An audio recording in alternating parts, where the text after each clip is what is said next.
Right then, just going to take a couple of minutes out to show you the reels I've been using over the last, well, since May, I think it was, when we were actually allowed back on the lakes. These are the Cadence CS10s. I've been working with Cadence since then on a new range of rods and reels.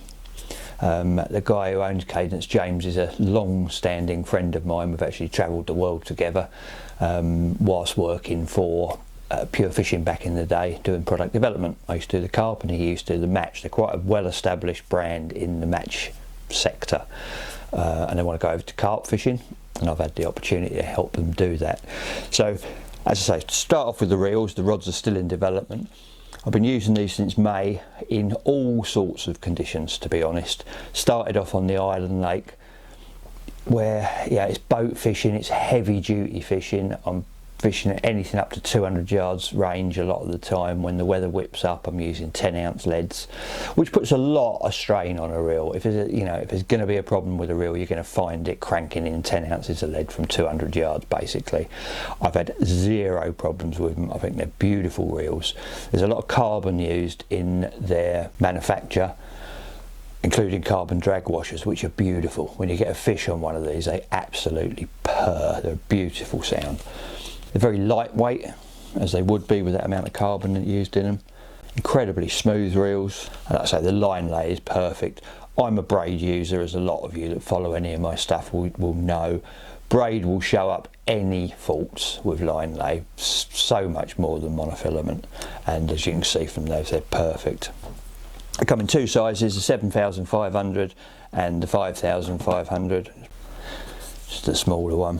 I've been using the bigger ones for big pit fishing, and these I've got on my sort of floater rods, and perfect for small pits really, these ones. Quick drag system, which is needed for our style of fishing, as you know. Just half a turn and they're down. So not only have I used these, I say, for boat fishing in basically open water, I've also put them through their paces snag fishing, locked up tight snag fishing at range with braid, which is a very sort of testing time for any reel, all your tackle really, to be honest.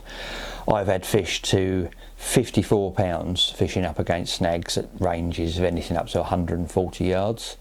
So when you've got a real lockdown, you need to know that when it's locked down, it's properly locked down. If you're snag fishing, it can't take nothing, not a single click, and it's performed perfectly there. I then took them over to Raspberry One, which is a different kettle of fish, excuse the pun, entirely. Very, very weedy lake, Raspberry One. You know, you've got weed beds, even in the winter, standing 10, 12 foot off the bottom. On my second trip over there, I hooked a huge fish which heavily weeded itself. Reels performed perfectly, managed to bully him out of the weed and drag him and half the weed bed in under extreme pressure. That fish went 48.5 pounds. So I've had some really big fish in varied conditions on them.